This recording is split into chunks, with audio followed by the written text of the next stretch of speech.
Hey, what's up, people? This is the Option Podcast. This is episode 133. I'm taking my own show today, but just enough to show you who this guy is. That guy is Cory. The episode starts right now.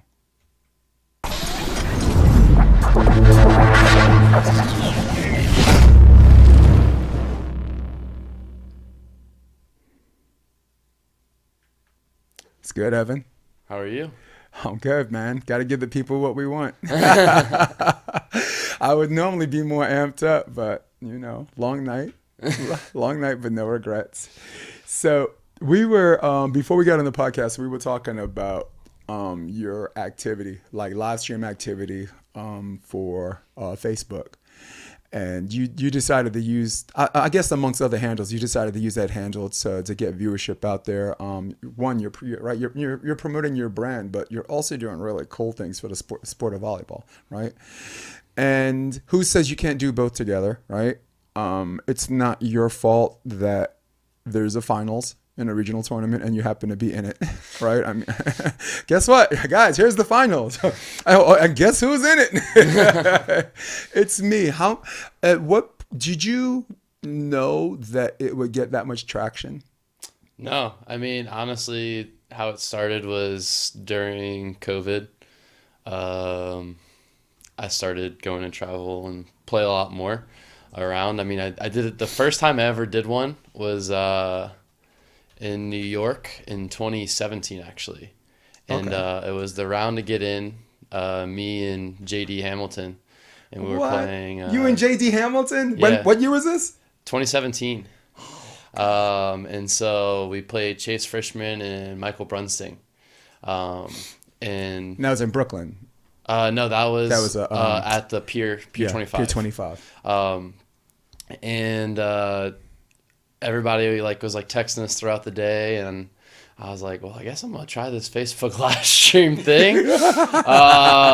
And it got huge viewership then. I mean, back home in Louisiana, we don't really get to see super high level volleyball often, and so anytime that people get to see the chance to see it, they're gonna go and watch it. I mean, most people don't know that. I mean, you saw it last year. Louisiana loves volleyball. Dude, yes.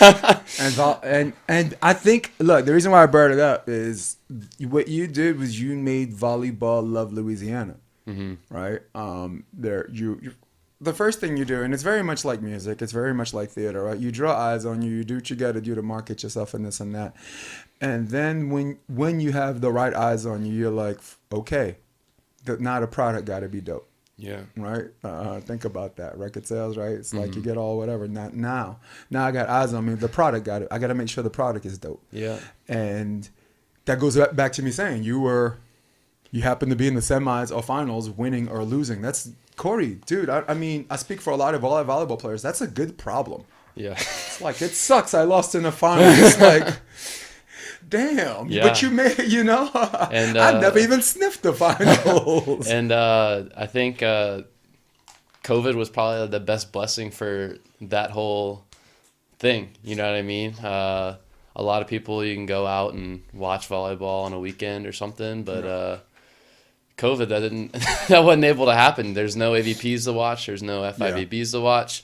And so Facebook Live became your new Amazon Prime or Peacock or NBC Sports or whatever for the AVP. And none of the big people were playing, so I became one of the bigger fish on the market at that point. You know what I mean? Yeah. Everybody knew that if they wanted to watch volleyball on the weekends, they could just friend me on Facebook, and every weekend I'd be playing volleyball somewhere. Yeah.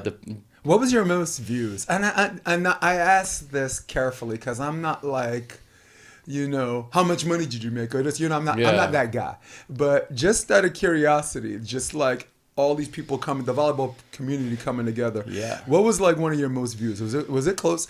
I'm gonna take a guess. Was it close to 10 grand? 10K? I have a few over 10K. I think the most, I don't know off the top of my head, but I would say 15 to 20 is probably the highest viewed. Yeah. And that was probably some of the main draw stuff that I was doing last year. Yep. because AVP wasn't streaming all the courts, and so as long as they weren't streaming the courts, then you were good to stream. Yeah, that's true. Yep.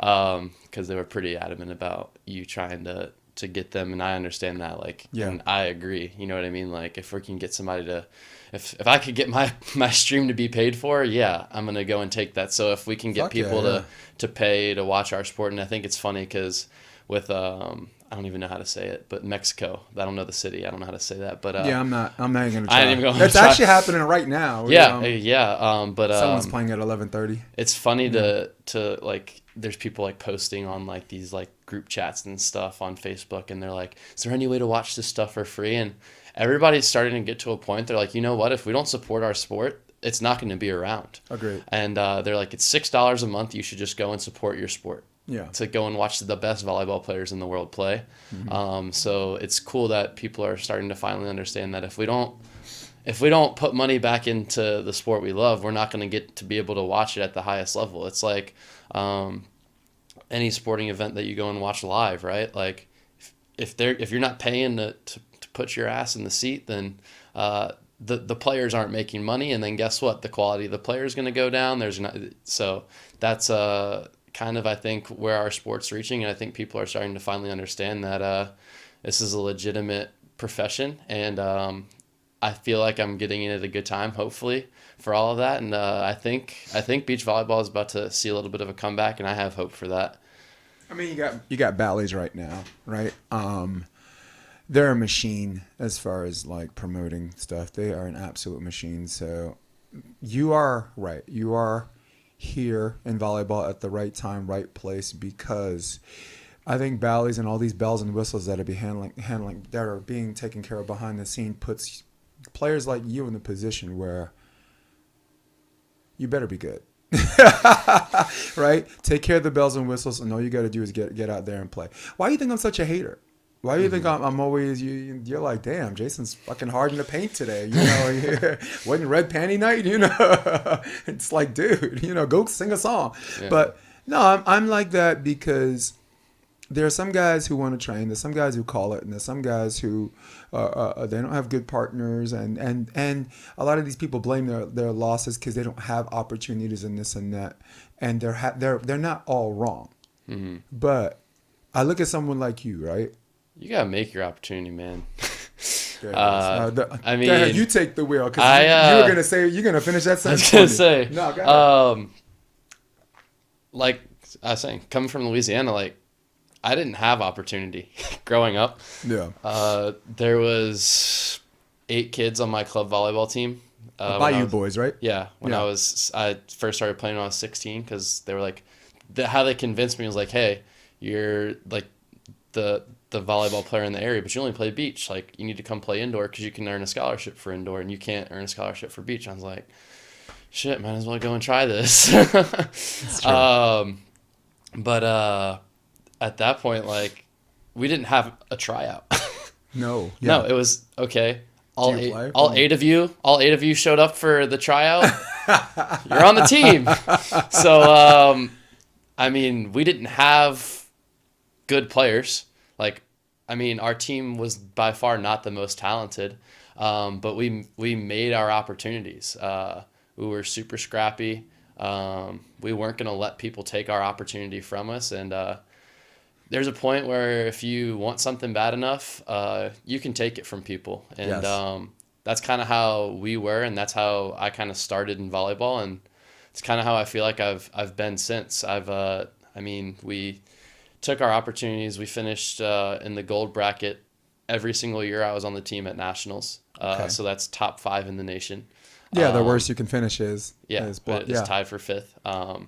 And that's a hell of an accomplishment for 8 kids who don't really know volleyball, like a kid growing up in Southern California or Chicago or anywhere up in the Northeast. I think what I was getting at was that both things are true, but the thing I like about you is you acknowledge certain things are true, and the question is, what are you going to do about it? Yeah. Right. What are you going to do about it? Like I said this on I forget who was on the podcast with me. Could have been John Mayer. No, it was someone really young. I think it's Fallon from Moana. Now, if we're having a competition running upstairs, as you on the podcast. I think I said this on you on the podcast. If we're both having a competition running upstairs, that's a meritocracy, right? You run 66 stairs, I run 44, whatever. You won. That's fair game. We had the same situation. So running the stairs is a meritocracy, but getting in the building to run those stairs is not. Mm-hmm. So there is a level of unfairness where some people are set up to win and have opportunity after opportunity after opportunity, and eventually they do. And for them, you say, okay, I'm proud of them. And then there's some people where you only get one chance to walk in the door. Yeah, sucks. Some people only get that one chance to walk in the door, and that was the point I was trying to make. And you better kick that damn door down. Yes. Man. Yeah. And those are the two most valuable things. And I'm gonna give you the mic because, for God's sake, I gotta let someone else talk. Two most valuable things is one, it wasn't fair, but such is life. And I said this before. And the second thing is, if you take that fact, not kicking and screaming, mm-hmm. there's something at the end of the tunnel, man. There's something really good at the end of the tunnel for that. And this is something like I feel like it's just like a very recurring theme in life. You know what I mean? There's a difference, and I've been reading a lot of books, just kind of noticing it in situations in volleyball as of right now, listening to people and how they talk about things and the new qualifier system, whatever, you know what I mean? It's unfair to you or whatever, blah, blah, blah, blah. Like we were saying, you make your opportunity. But there's a book called 7 Habits of Highly Effective People. A lot of people probably heard of it. Really popular book. But it talks about proactivity versus reactivity. And a proactive person takes that situation and they're like, okay, like, this is what it is. How do I win? So that's always been my thing. And this is something I learned from my coach in college. And it's like, I was reading this stuff and I was like, this is stuff I already do. So I feel really good about this. And it's like, it doesn't matter what your situation is. Like, if you want it bad enough, you're going to find a way to win. So it's not just looking at the situation like, oh man, this is so unfair. You can say that. And I live by a rule. It's like, okay, you can receive that news. You've got 5 minutes to whine about it. You know what I mean? Like, yep, it's unfair. But guess what? After those 5 minutes, you can't change that it's unfair. Yes. So after those 5 minutes, find a way to take that and still find a way to win. And you just find a way to win. And I like that because you're not saying telling people not to feel what they're feeling. No, feel what you're feeling because that's a real thing. It's valid. But like you said, when that clock hits 3 zeros, then you got to hit that reset button. So I really appreciate. Is that what the book or the or the that's material not was so talking much about? As the book. It's something I've kind of picked up and kind of you listen to people and you listen to like a bunch of stuff. Like I think a lot of people, and it's very appropriate in volleyball because a lot of coaches have their little like it's like a 3 or 5 second rule after a play where you can remember that play but you forget, right? You know what I mean? Yeah. So you have that little internal clock. Okay, reset. So that for me, that's where it's like, okay, you can be emotional for 5 minutes, but after 5 minutes, we've got to be logical. Right. We've got to be logical. We've got to figure out a way that we can still get this done. Because no matter what, there is a way to get it done. And it's not, sometimes it's going to be really hard. But and it's not going to be fun. But it's going to be ugly. I thought you were going to say yeah. But there is a way. Yeah. And that's what matters. And I don't care if it's unfair. Because I've dealt with unfairness my whole life in volleyball. Right. It's come to be expected. Good. Yeah, so it's natural. So now it's like, you know what? I don't care if you make this unfair for me. I'm still going to find a way to get what I want. And that's how I feel about it. Well, it's definitely given you a heightened level of success. And if looking at you the last 3 years, I mean, I go back to this 100 times. So at some point, I'm going to go back. First time I met you was last round, right? Hermosa 2019. Yeah, AVP qualifier. You, I don't know. You took down some people to get to that last round. I mean, it was weird because it wound up being like an 8 seed against like what, a 13 seed or something like that. What seed were you? We were the 8. We're the 8 or the 9. Yeah. Well, Earl and Jake were the 8 or the 9, so it could have been a true. Oh 9. No, we were the 16. 16. We were the 16. Right. And well, one, we got lucky because someone beat Budinger. Kyle, Friend, and Duncan Budinger lost. But, I mean, we didn't really get lucky because, I mean, they ended up being 1-2 one of the Cervantes brothers, and Will Rotman, who is looking like he's having a very good case for an All-American season at Stanford right now. Yes. And yeah, I know him well. I was gonna say because Wendy probably. I mean, you're probably following Stanford a good bit. Yeah, Wendy. Look, Wendy's always right now. She had surgery on her ankle or her leg. Yeah. So I know when her son's playing because she's looking for a driver because she can't right now. She can't drive with the leg. So, man, I'm like, I'll take you to some of those games if you stop treating me like a fucking holla back guy, right? I mean, right? If I know Stanford's playing Sunday and it's Thursday, yeah, I'll go. I mean, like Saturday night, I'm drinking, I'm watching the UFC. Do you want to watch a game tomorrow at noon? I'm like, I think I might want to sleep. So, same thing with training. Like I tell Rob McLean and whatever, I'm like, I will, Torrin, I'll train with you guys or I'll coach you guys, but I'm not. When I was your age, all right, I could do that because I was single. And this is all I was doing. And you could ask me 2 hours. What are you doing? Can you come now? Yeah, sure. Mm-hmm. But when you have club practice, when you have a kid, when you have all these things and all these moving parts, and you have to, like me, if I don't set a schedule, I'm going to be effed because I'm going to keep procrastinating projects, not what I'm doing now. And yeah, so for y'all out there, if y'all want me to coach, I'm a coach, but I can't do the holla back dude stuff, so. But yeah, very, very. I like your point. It was so anyway. We're talking about Hermosa Beach, right? Trying to bring us back in. Sorry about that. You're good. Final round.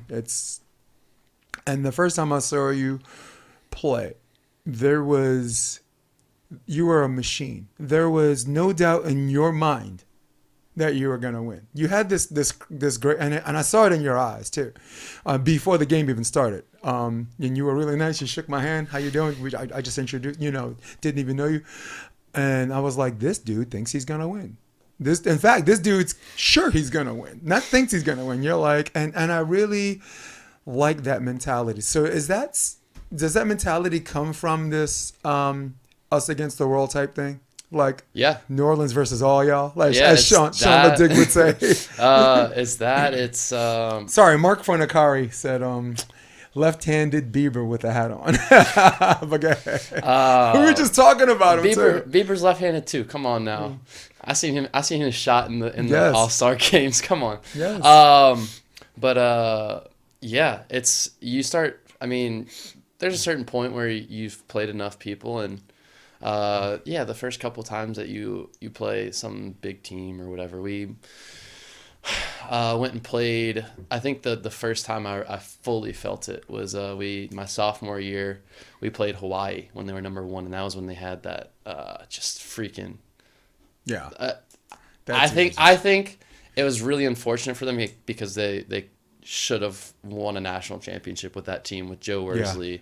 They lost to Long Beach State, right? And then losing to Long Beach. But I think, I haven't been around indoor for my whole life. Yeah. But I think purely talent-wise, those are probably the 2 best college teams to ever play. And that final was just something to watch.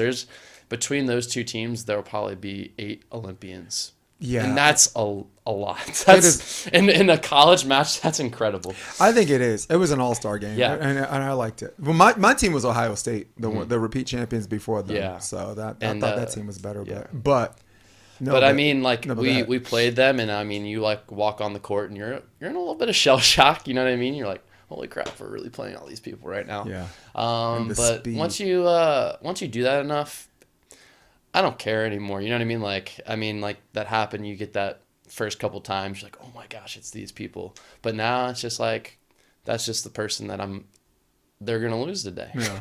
I don't care who they are now. That's my competition. I don't care what they've done before. It's what they do in this moment. And it's a great mentality. And I like the honesty of being in the moment. You're like, wow, okay. I seen that guy play, and the speed and how that dude hits is of a different miles per hour.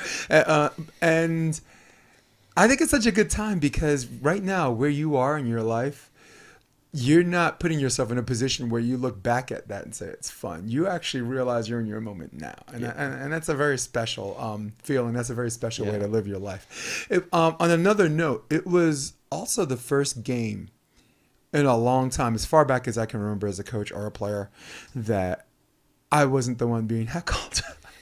I was the hecklers came out full bore on Valela, right? Kevin Valela, who we found out later had staff amongst a bunch of other things. I gotta give it to him. I mean, we did lose in the last round, but that dude was a trooper all day. And he's a real baller too, man. Yeah, but he's like freaking decked out in like sweat clothes because I mean he's got staff on his legs so he can't expose it.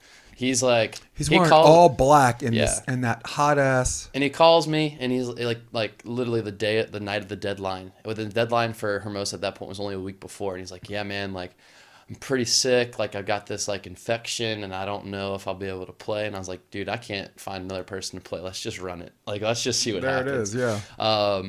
And he would straight up like set an alarm on his phone, and just go sleep in his car in between every match, and that's what he would do. And like I mean, he was dying. Dude, warrior. And the warrior that day. And I mean, for anyone, not the result that we wanted, but that was still impressive. For anyone listening to this, go on YouTube. You don't go on NY Varsity Sports because YouTube's not exactly doing me any favors as far as directing traffic. But if you keyword Cory Webber versus Schultz and Jake Arudia, great match. It was a qualifier. Last round, it was a play-in to get into the main draw in Hermosa Beach. And I know things are all sticking, man. Maybe we should just trade. Here, take that one. That doesn't stick. Thank you. But guys, it's a match definitely worth watching because I don't want to brag or anything, but I think if I wasn't there, y'all would have won that. There were I mean, it was 12-9 technical timeout. You had it was 11-7 game 2. You had them on the ropes like every single time, and the whole time I'm just giving them.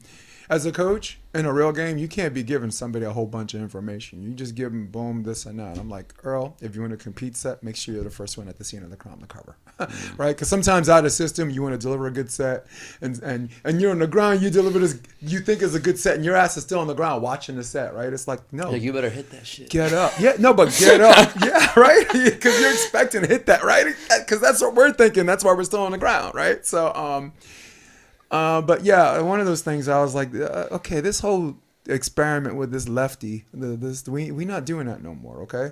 So we don't have to ace this team to beat him. Jake is a streaky jump server, and it wasn't on that game. And I'm like, you don't have to serve lollipops either. Just don't serve middle anymore. Let's work Valela's left shoulder because Valela's gonna create his strength to the pin. And I think range-wise, like Earl can get some 4 blocks or just stay in his face and just try to reach over first or whatever.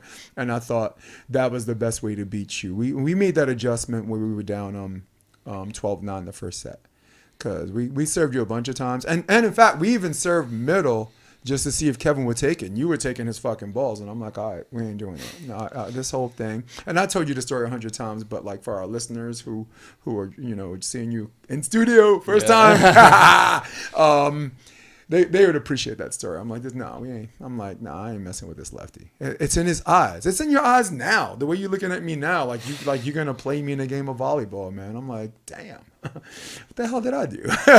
But so you have pretty good momentum. You're like, okay, this is the stage. We played this team, and then the next one, then the next one, and then.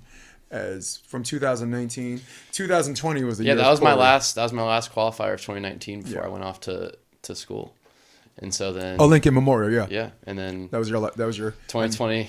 We all know how that went. Yeah. But that ended up it's a tearjerker. That story's a tearjerker. Yeah, but I mean, it ended up being good as far as we were talking about Facebook, being in a finals somewhere every weekend, learning how to win. It was the year of Cory. You were probably in my opinion, you were the most popular player on the American beach scene. You had the best ability, which is availability. Yes, which is availability. Everybody's like, "What do you mean hybrid?" He's like, "He can block and dig." I'm like, "Yeah, well, that's also true." But no, you are available every weekend. Yeah. And the AVP, they had 3 tournaments, and I thought the AVP did a really good job. I thought it was really clever getting a film permit.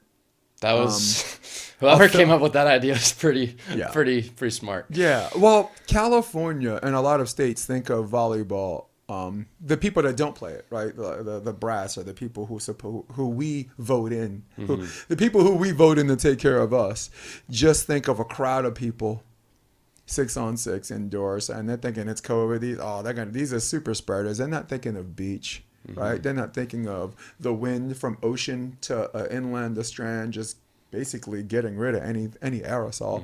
So as far as a safe sport to play, The safest. it was easily, right? I mean, the only other sport I could think of is tennis, right? You have the referee on the high chair. He's aware the players are socially distanced. The commentary team is literally in a bunker. A bunker, okay? All right, a bomb just hit New York. It's okay. The McEnroes are okay. Pam Shriver, she's okay too. They were all in the bunker. So, did you feel, as far as being a better version of yourself, that the ascension from Cory to 2019 to Cory 2020 was it a big leap, or was it like this gradual build up from tournament to tournament? 2019 I felt like is good momentum, but I feel like 2020 was like a leaps and bounds different person. And I got to give a shout out to you met him there, Joey Keener. Joey's a fucking man, dude. Been my guy for the past 2 years, and really different adjustment not having him now since being out here, but still really good positive things growing from it. But once COVID hit, once I finally got back home, because I was up at school stuck for 2 months because we didn't know how dangerous COVID was, and we didn't have COVID Didn't want anyone to up move, in the mountains. Yeah, right. There wasn't no COVID up there. But there was no COVID up there. But once we got back, I mean, we busted our ass every day. 2 hours in the sand. He was coaching me. We got a guy that would help me lifting every day. So I mean, we're just pulling double days every day, pretty much. Talk about maximizing your time, huh? Yeah, to get me where I needed to be. So I got to give a huge shout out to the leaps and bounds there from him, because I mean he put a lot of time and effort into me, and a lot of his time and effort is paid off in what we're seeing now. Right. And so he's helped build this. I'm top 25 now as far as points go, and I mean, 2019 I was 150th, 160th. So I mean, that doesn't happen without him. Yeah. And he had this crazy idea towards the end of 2020. He's like, you know what, we gave you these ball skills. We're a really good passer now. We're a really good setter. But if we want to make the next level and we want to be the next level, and you've got to be a defender. And so he's like, you know what, this off season in 2020 going into 2021, he's like, we're going to make you a defender. And thankfully we had Logan take a chance towards the end of the year. And so, I mean, I just never had practiced. But as a defender, I mean, literally before I played with Logan in September, I'd never single practice had a defensive rep in my life, or I don't know what the hell I'm doing back there at that point. And but I mean, I had that tournament with Logan, and then I played with this guy Max Martin, who's from Wisconsin, and Max is a beast, dude. Yeah, but we take Avery and Miles Partain to 15-13 in the third, right, in Nashville, and I was like, I don't know what the hell I'm doing back here, and I almost beat a top 10 team in the U.S. at that time. Right. I was like, there is no doubt in my mind that we can make this work. Yeah. It was definitely a marriage of convenience, right? I think at the time Logan was looking for a good hybrid, like an athletic defender, not necessarily someone short, because I don't associate short and tall with all of those things. You look at Trevor and Try, they split block, right? You look at the Latvians, they split block. At least 2 or 3 teams from Brazil. I remember we had Ivandro at 6'11" being a full-time defender. So it worked for you because now you are versatile as far as having good partners are concerned. Like you could play with Reed Pretty tomorrow and split block, and it's okay. Yeah. You know what I'm saying? Right now you got Bill Kolinske, which we're definitely going to get into in this podcast. And I actually tried to show some discipline on timelines, but because of some of the things we're talking about, we have to give each other permission to jump back and forth. So yeah, that's let's talk about our coach. Tell him his name. Tell us his name again. Our New Orleans guy, who Joey? I love so much. Joey's a real coach. Joey's a real coach. Joey's really, really good at hardware and software, if you know what I mean, right? Mm-hmm. Remember we had a conversation about Rob McLean, my boy, physically, hardware. We call it your physical preparedness. His hardware is immaculate. He can play with Ali San tomorrow. Yeah. Software had some issues, and now he's accepted who he is software-wise. And when you do that, you get better partners and you get a better game. There are people who are personalities who are control freaks. And there are people who are interchangeable. They can take control or give up control. I think you're in that category. Jeff Samuels, control freak. And I don't mean that in a bad way. I think control freak as a term gets a bad rep. No, I'm just like, hey, this is how I like to do it. If you can do this with me and we can win, let's make that shit work. That's what I mean by control freak. Rob McLean, control freak. Bill Kolinske, your partner, control freak. Not super freak, but control freak, And I'm only mentioning this is because it's going to lead to my next question. There are, in my experience, there's no such thing as 50-50 control. Mm-hmm. Unless you have a partnership that's and a team that's entirely run by the coaches. Yeah. Okay, then that's a control freak. So with Logan, what was the balance? Yeah, I know it's pretty close to the middle, but which side of the middle? It's pretty hard to say. I would say Logan had to. So previously, I knew this from playing Logan all of 2020, but he like had this mental block. You know what I mean? And I don't think anybody would tell you that he didn't, but he could get pretty mental.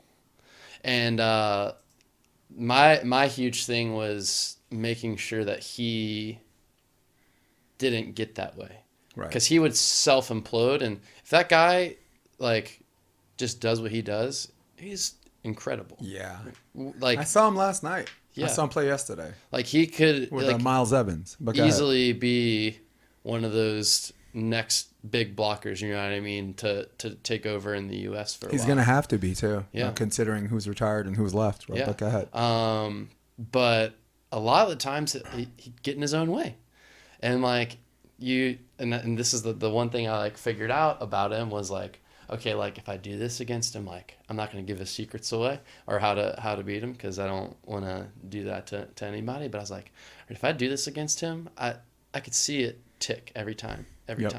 And like if you just keep doing it throughout a game, he starts to really just blow up. And so I was like, all right, my whole goal is to figure out how that doesn't happen when we play together. Right. And or if it does, how long is that supposed to happen? Yeah. A little sneak in comment. Alexi Guter said, "Who's your new blocker now?" We're Bill Kolinske. So we just want to say that real quick. Played with Jeff last night. Good blocker, but go ahead, sneaky blocker. Yeah. But so my question is when it happens, not if, because it's gonna happen because that's just who it is. The question is how long, right? Yeah. Sorry, go ahead. So it was. Well, and it's also like the extent to which that happens. You know what I mean? And Logan's, I mean, I think this is kind of everybody. And like this is something I learned from Joey really, really well. And the mental side is, you always want to be like, and you just want to be that person that like you want to make people feel the best that they can feel. You know what I mean? And we've been working with Ty Tremblay a little bit, and he talks a lot about that, but as far as an actual skill level type of thing, you want to make this person feel good because you pass a really clean ball that makes them feel really easy to set, or you want to give this person a really good set that they feel like they can just go and do whatever they want with. But that's also a mental thing, you know what I mean? If you can make somebody feel like they can do anything, then they can do anything. And when you give somebody with like the hardware that Logan has, and then he feels like he can do anything, that's scary. Yeah. And so as far as that, I felt like mentally I was a little more in control there. But I think we were pretty interchangeable as far as if like a tournament or like a team or a strategy was happening. Like if one of us saw something or we felt something, we had pretty good trust in each other. And just like we played so many tournaments and figuring things out that we're like, you know what, like if you see something, if you feel something, I like trust you. And so that was a pretty good dynamic. That's a great relationship. Yeah. Yeah. Look, when I played grass, I had a really good partner, and I have long arms, so we split block. He was 6'5". I'm only 6'1", but my wingspan is 6'8". Mm-hmm. Just it is what it is. And like there would be some calls where he'd call like line or like a 3 or whatever, but then like change, and I would change. And if I missed my assignment, like if the person went like hard angle and he's at line and I just went, I left early, there wasn't this uptight kind of like, motherfucker, stay home. What did I just say? You just hear, so there was this like you said, there was this whole trust in a relationship to allow yourself to make mistakes or whatever. Mm-hmm. No, and what the example I gave you is bad because that's just a dumb mistake. Sometimes, if you can stay home, and at that time I could stay home and run anything down. And I'm like, he's right. The fuck am I doing? So I like that, and I get that, and I think I like that. Someone like him who has demons to conquer from the between the ears, the muscles between his ears, that to some people that never goes away, but. What you can do is make sure those moments aren't big and long. Yeah. Some of them can last 4 points. Guess what? You just fucking lost 21-19. And then you're looking back at 4 points that you love to have back. Yeah. And that was because of that, so I don't even know why I brought that up because it's not like an issue with you. I was just trying to bring up the concept of you being interchangeable. Like there's some guys are like, look, okay, let's do it this way. What do you think? Boom. And there's some guys that are like, all right, let's just, hey, I got an idea. Let's do it this way. And you're like, cool, I'm down. So I think the thing I like about you is that you're very interchangeable as far as giving up control and taking control. It's I was a control freak, dude. It's part of that thing to win, right? Mm-hmm. If I know how my partner's brain works and if they need that control, then and that makes them play their best and that's how they process mentally and work the best way, then we're probably going to give that to them so that we can get the best version of them. 100%. Or guess what? Okay, I feel comfortable in my IQ and like how I can control a game, and okay, you don't feel comfortable in that. Let's reverse the role. I'll control the game and try and, you know what I mean? Yeah. Well, so it's just, man, we getting a lot of activity on this live thing. He said the same thing you just said. If you feel something, take it. I'm cool. You're like, I'm cool either way. That's how Alexi commenting. What else? Mark said, I knew Evan had the goods in 2016.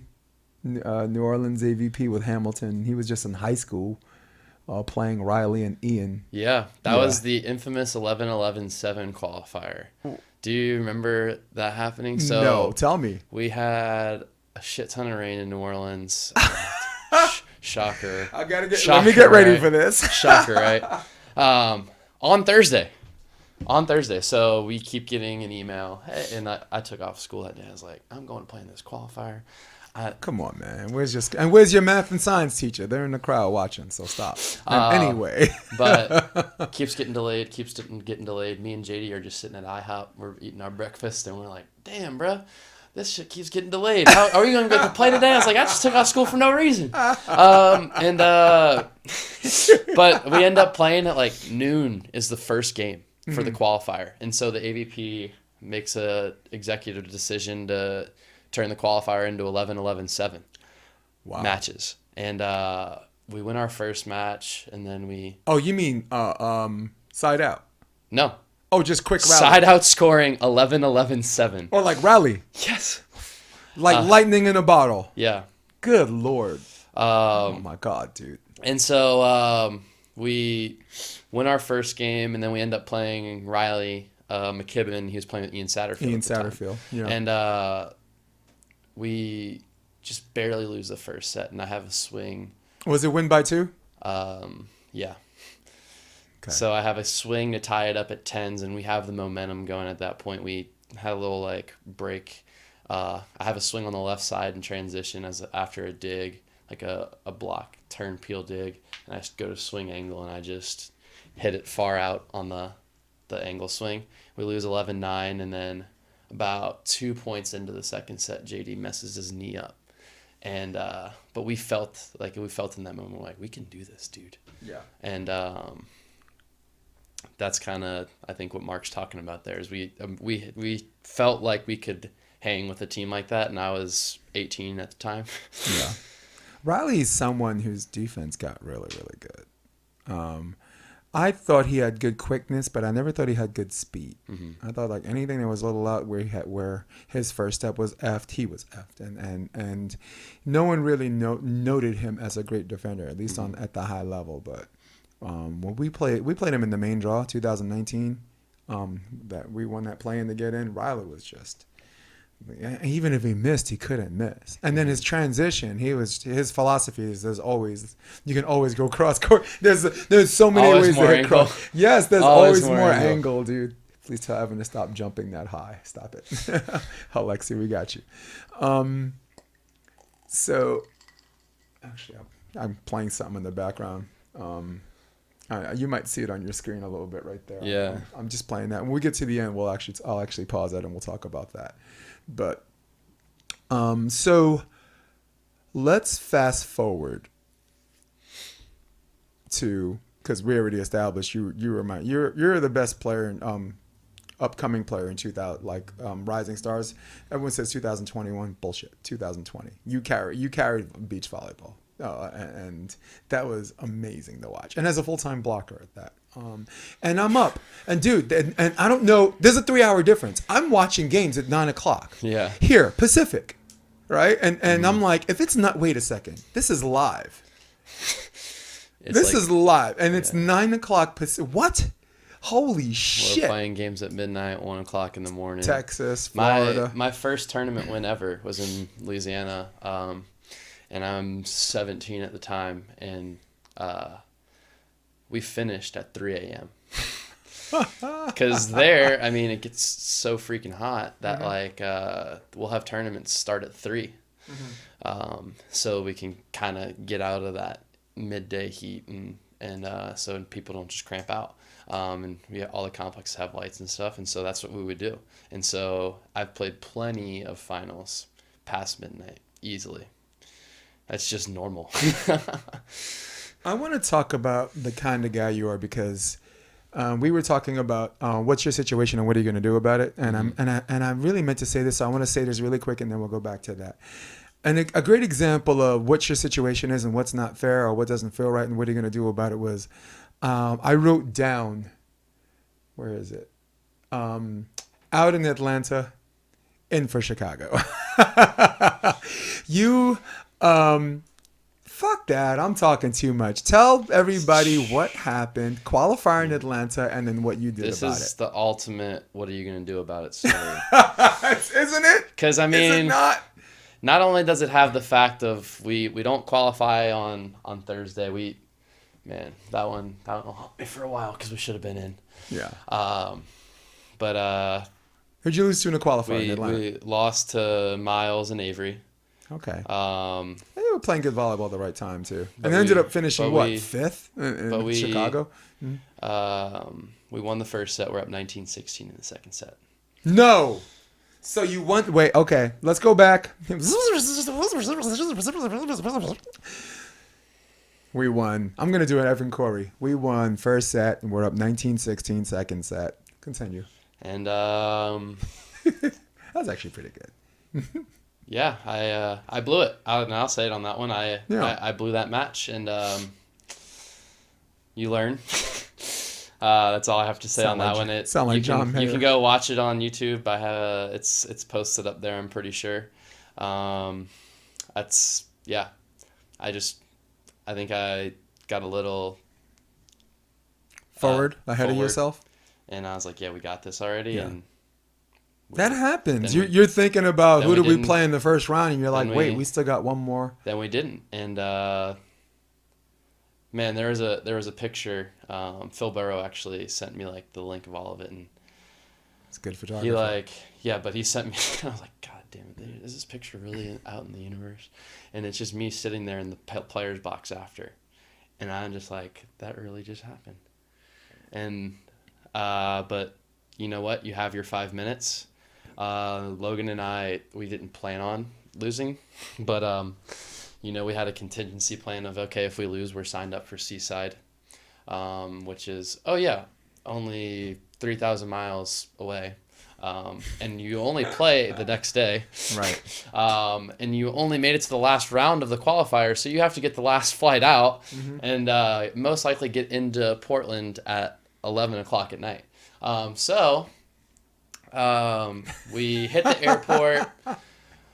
airport. And I'm in the security line, and they're like, oh, yeah, your flight's delayed 2 hours. You're not going to make your connection in Phoenix to Portland. And I was like, oh, crap. And so I'm freaking out the entire time at the desk.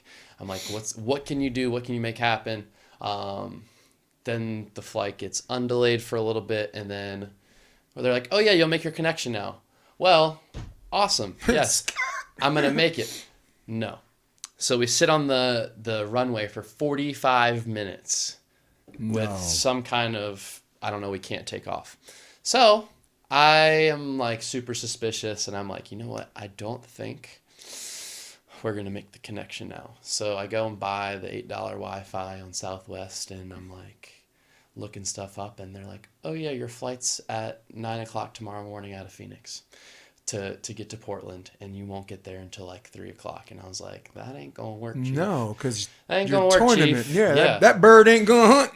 And so we talk about our 5 minutes, right? And I'm like, what am I gonna do? So guess what? I just start looking up flights, and I drop another little pretty penny because Logan wasn't on the same flight, so he made it at like 12:30 that night.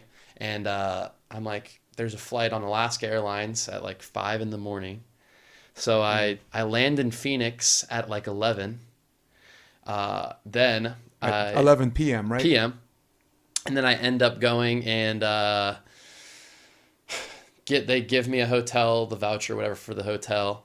Then I have to wake up at 3 a.m. the next day to go and get on the flight for the 5 a.m. to Alaska Airlines. Alaska gets me to Portland at 9:30, 10 o'clock. And then for those who know Seaside's an hour and a half drive. That's ridiculous. Yeah. Hour and a half drive from Portland Airport to Seaside. So Logan picks me up from the airport, and we just go. Yes, boom. And we walk onto the court with 5 minutes to the start of our first game. We thankfully had a bye, so we didn't have to play the first round. All right.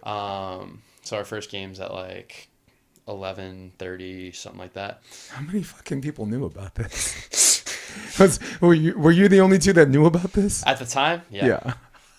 And then a few like friends and stuff who I was supposed to be staying with. I was like, oh yeah, I'm not going to be staying tonight because I'm in Phoenix.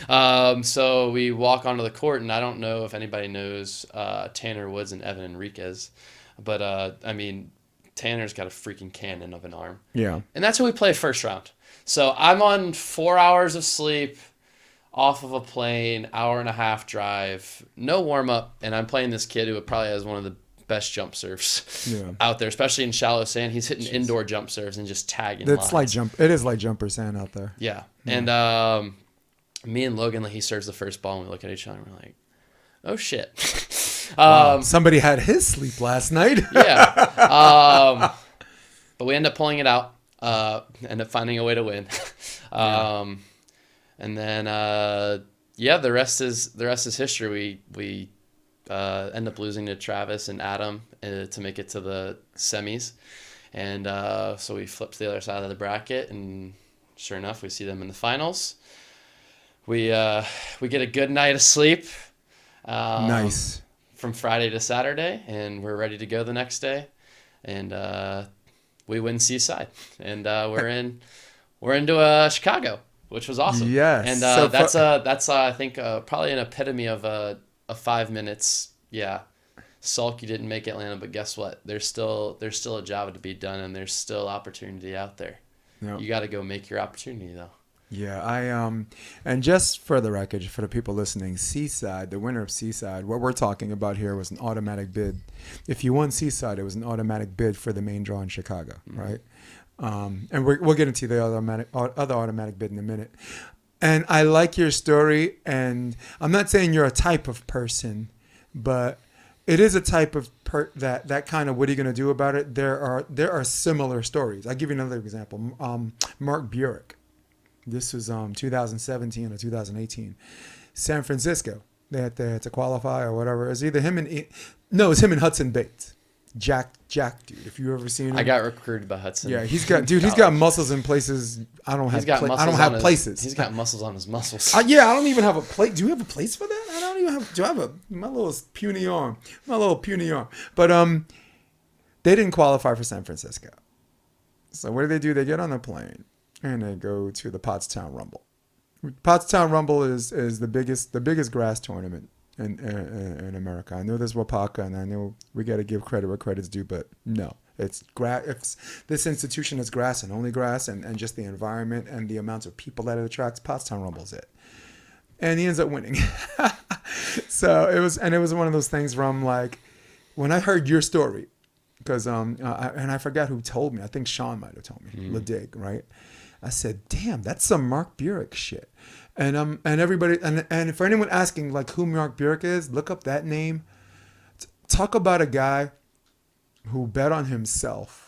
Talk about a guy who put all the work in. I'm not saying he did all of it by himself, but when someone says, I did this all by myself, but you get help from here and there, but the volume of work you done qualifies you to say, I did this all by myself. Yeah, he did that all by himself. And that's the kind of person, since we're talking about types of people, right?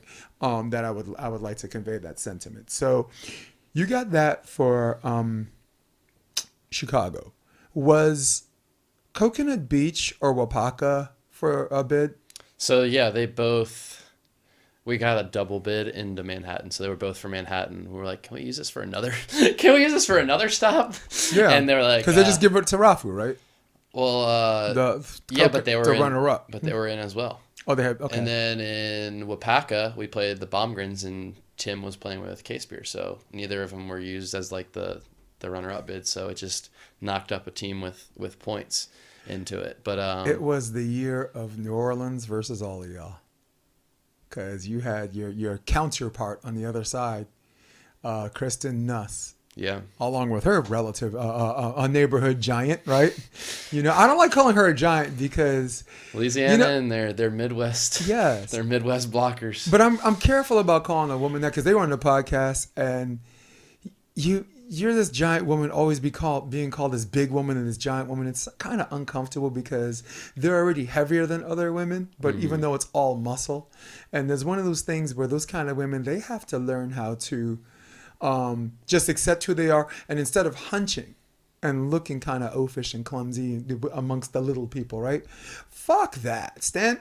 If you're 6'5", stand this way. And if someone's uncomfortable standing next to you, fuck off, and she's got that, and I like that, and I like that she stands tall and she has her head high, and it's like, I'm not here to be part of the ensemble cast, right? So if you wanted me to hunch, you should have got a shorter person. I'm the star of this show. She's here to stand out. Yeah, I'm the star of this show. Boom, I'm here. So I like that you and Kristen were kind of taking care of all kinds of business at the same time. In fact, let's go to the highlight, because we're on Coconut Beach, because I want to talk about what that means to you. But I feel like if I put a highlight, that's going to make you all emotional and shit.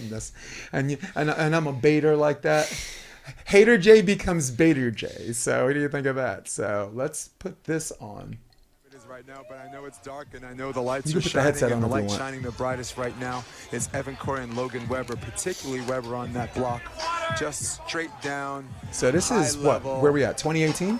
Reach 11-5 plus. So and that was taken away from him, but now every tournament he seems to be getting it back, one play at a time. Match this is a great play, by the way. Oh, basket catch, dig, and watch this keep in play. This is crazy. This is way out there. My goodness, he played that for the match. Cory. Got it! And that's it! Evan, Cory!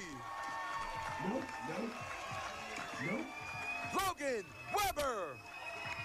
Winners! Over the 2 seed. And look at the whole family. Look at the whole family losing their mind. It's the boys. Yes. Hey, welcome back. The band is back together, and I hope you guys stay together because I love what I saw a few years ago before and after Ed Ratledge, and I hope you stay together. But today does not belong to them. Today belongs to the hometown heroes. Today belongs to the most improved player of the year, Logan Webber. Today belongs to Evan, Blue Nose, Cory. That's enough. Stop begging, Jason. Oh man, talk about a guy who can't shut up, man. When you keep going, it's like about time you shut up, man. Can you just not commentate and have the camera zoom in and let this guy have his moment? All right, so talk to me about this, something I call this fucking level up situation. You've already played Rafa and Peter. You've played a lot of these people before, but there's a stage where the atmosphere feels different. It feels like a tour stop. Mm-hmm. The way they set it up. They set up the court and the lights and the bleachers and the media area and the media tents and all that stuff next to the restaurant. The restaurant's basically on the sand. Mm-hmm. And they set up this center court, and court one for that matter, the court behind it. They set it up where it looks either just bigger than what it's supposed to be, or maybe it became big on its own. And then the people came in, and everyone's drinking, and everyone's having a good time, and everyone's cheering on the home. And this atmosphere leads to this very, very moment where you win a very, very tough semifinals. Good, a big quarterfinals too. It's Jeff Samuels, right? Well, I thought was playing really good ball at that time. No, it was we played Brad Connors in the quarters. Yes, Connors. Sorry about that. No, but semis was Dentler and Ferrari, which I thought Ferrari's playing the best volleyball I've seen him play the entire year. That was probably his. It was a masterful performance on his part. And Dentler, brother from another mother, goes without saying. We coached together for years at Endless Summer, and we're attached on that level. I'll tell you the coaching staff later, man. All of those are great guys. But this is the finals. Describe to me the atmosphere. Describe to me something that feels out of the ordinary in a good way. Walk me through the beginning of the game before you even pass the ball. Yeah, so going into that game, I mean, all weekend, so the people who run Coconut Beach, the AVP kind of knew about Taryn and Kristen and what they were about. And kind of, yeah. They were showcasing them a good bit, trying to put them on center court. But my people at Coconut, they were like, yo, you need to get this guy on center court. Like, he's good. Like, he's a Louisiana guy. If you want to fill this thing up, like, you need him on stadium court. And they're like, and they just keep putting it off, basically. That was my first game on stadium court all weekend. And pretty much my mentality going into it was like, if you don't want to put me there, I'm going to make you put me there. What are we going to do about it? This isn't fair. This sucks. What comes next? You're gonna have to put me there, and you're gonna eat your words and about wanting to showcase your AVP stars that were there. Your people, yeah. Yeah. And so guess what? I thought it was pretty apt that if you go and watch the semifinals, and you were commentating the semifinals. I called it. I had the pleasure of calling it, and I did it solo. And but if you look, and you can see it in the background on court one. Going onto the stadium court, there's court one where I'm playing, and then there's stadium court where there is a main draw match going on. Yeah, it was Rafa and Peter against Eric and Troy. Yep. But the one thing I don't think the AVP realizes is how New Orleans feels about their people and how we claim our people. And go see how many people were sitting in the stands there, and go see how many people were crowded up on top of each other just trying to watch my game. Well, you know what? I'm going to handle that one for you, okay? As someone who sat where the commentating booth was, and we were top dead center, where we were pretty much at center court, but we had a spot where we can call court one. So as someone that had a bird's eye view of both, I gotta tell you what a real center court was, man. It was like freaking Happy Gilmore when they climbed the satellite tower. They had people climbing up into your broadcast booth and up on the chairs and stuff. I was like, it's crazy. Yes. Dude, that was. Yeah, but going into that game, my mentality from moment one after we won the semifinals. Yeah. Literally, I didn't care. You know what I mean? I was like, this is my event. This is... Did you feel the energy from the crowd? Was it? Is it something that un- you ignore one way or the other, or did you feel it? That's so I'm somebody who I'm obviously a pretty emotional player. I let my emotions be seen on the court. Kind of get loud, boisterous, and the crowd in Louisiana, you could definitely tell that's where I get it from. But that's something I feel, and you know, it's like I was saying, you're allowed to welcome those feelings in. Yeah. And it's not the feeling, it's how you react to the feeling. So I'm going to let these people's emotions carry me. I was dog tired. I mean, we played, I think that was our 5th match of the day. I'm exhausted. So yeah, these people and what they feel and their emotions towards me, I'm going to let that carry me. Guess what? If you're in a hostile environment, I love playing in a hostile environment too. So the feeling is, you know what I mean? It's how you react to that feeling. And it's, you know, all right, well, if you're all going to be against me, then let's ride New Orleans versus all y'all. Nice. Yes. But going into that game, there was no, like you were saying, there was no if I lose. There is none of that. No, I knew I was going to win. I recognize the look. Yeah. I recognize the look. This is 2 years removed. And almost 2 years, like almost exactly 2 years when I first met you. And that's something like, you know, like it really felt like my coming out party. And it was like, you know what? This is at my home. I'm 7 minutes of a drive from this place. Nobody really wanted to take serious about what I did last year because it was during COVID and blah, blah, blah. And I was like, well, guess what? Everyone had excuses. Well, guess what? There's 4 main draw teams here in this tournament, and I won. Yes. This is my tournament. I don't care if you think that it's because it's my place. That's why I won. No, it's because I was better than all of you that day. Well, I think the sweeter part is you took the top 2 seeds and basically had this attitude like, I won every game up until this point. So now the top 2 seeds, if they want to be in the finals, to have the honor of playing the hometown boy, you reverse the psychology. If you guys want the right to play me, you have to go on center court and beat the hell out of each other, right? And there was a lurking variable, right? I know Peter Marciniak had cramping issues, but if anybody watches that match after the first 20 points or so, there was no cramping at that point.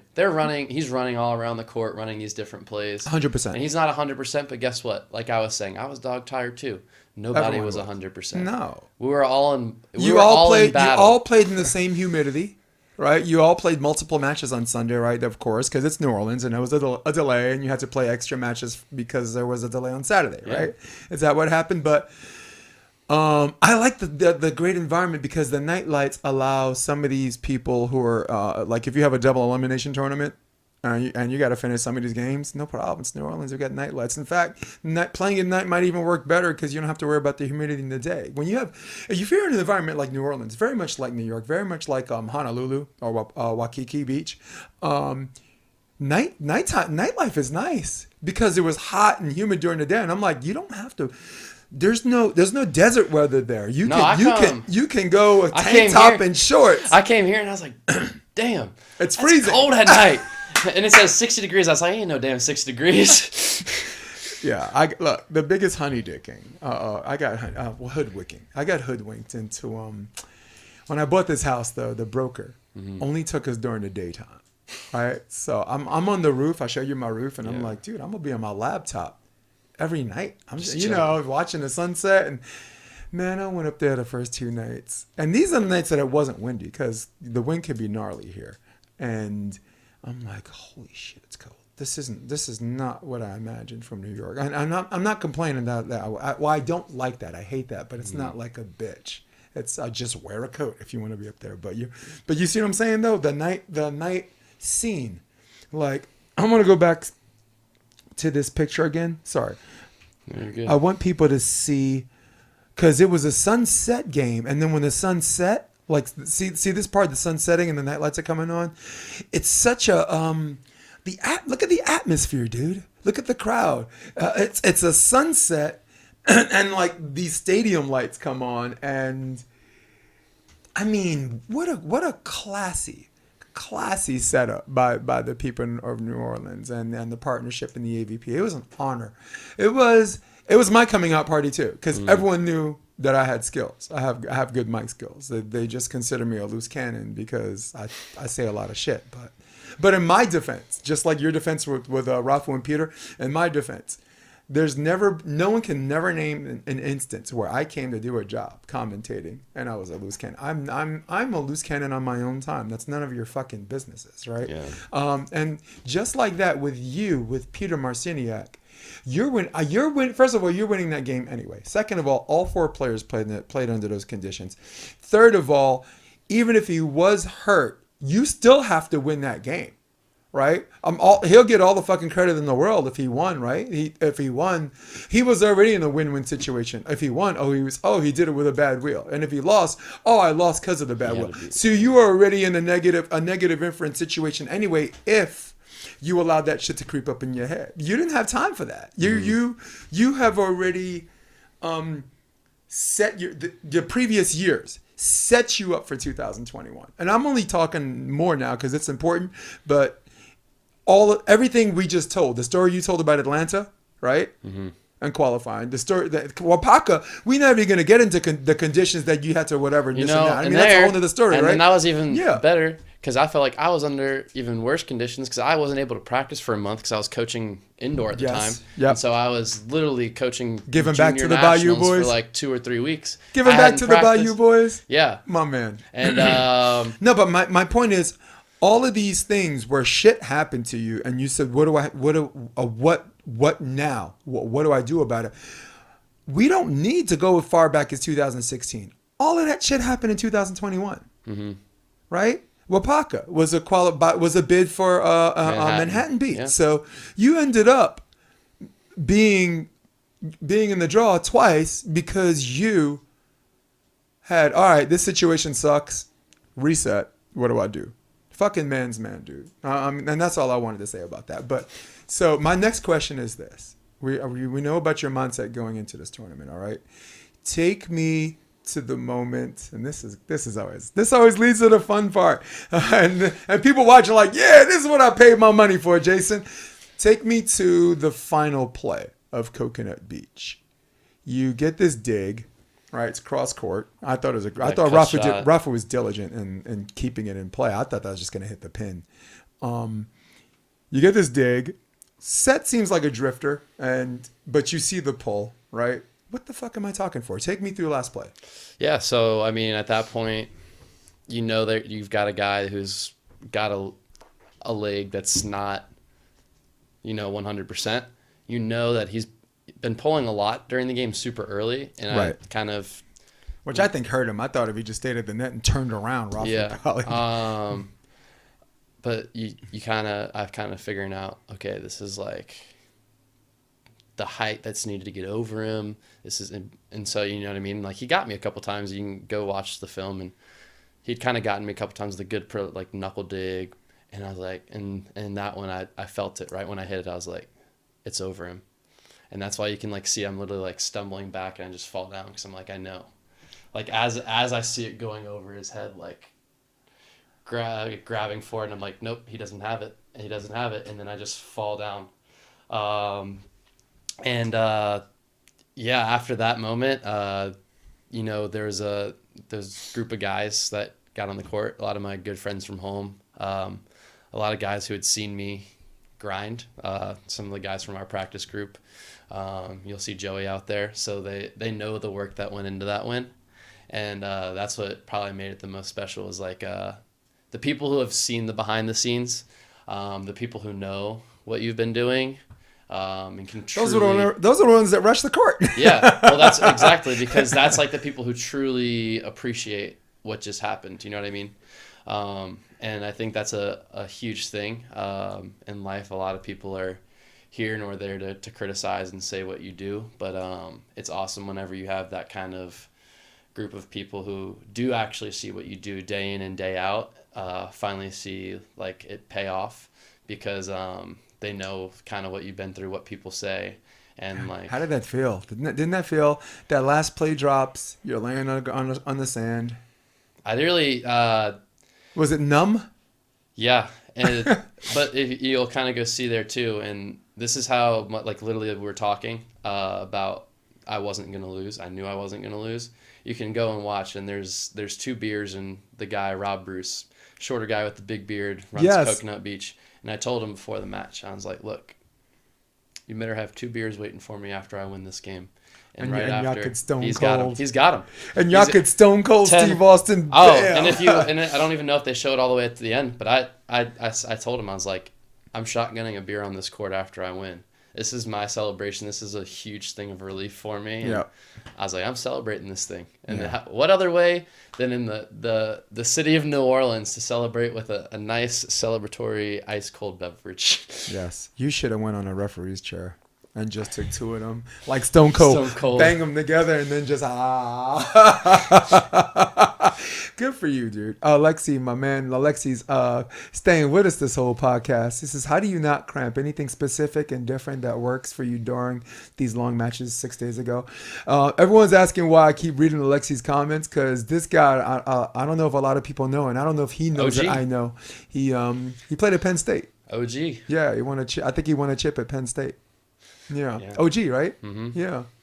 So, I'll take a first stab at the cramping thing. The cramping thing for me, when you play outdoor, and Alexa, I'm sure you played a lot of grass court in different environments, and I'm sure you probably played the Pottstown Rumble, because that's like an indoor player's delight. If you spend enough time there, and you recognize the humidity, you recognize how much, as far as water retention and how much you keep water, then the more you play there, the more your body becomes accustomed to it. That's the physical part. The nutrition part, make sure you drink a gallon of water the night before. Make sure, like me personally, I'd eat like a chicken parm hero or veal parm hero or pizza the night before, as far as carb loading. A vitamin K, bananas, nuts for zinc, cashews, nuts, Brazil nuts, good for your testosterone levels. So I could get into the whole, trust me, I'm 51 years old, but I don't look like it, because I can get into the whole nutrition thing in a second. But go ahead. I think, for me, growing up in the Southeast, you're playing that all the time. Yep. So that helps me out. The Brazilians cramped up, right? They forfeited. Yeah. They forfeited against Kristen Nuss. For people listening, Kristen Nuss and Taryn Cloth won, and I'm not saying they wouldn't have won anyway, but because that would have been a revenge match, because their last loss in the tournament was months ago, and it was to the Brazilians in a game they were leading 12-9, right? Yeah. That was in Florida, something like that. So they wanted that match. Yeah. But the Brazilians cramped up. Mm-hmm.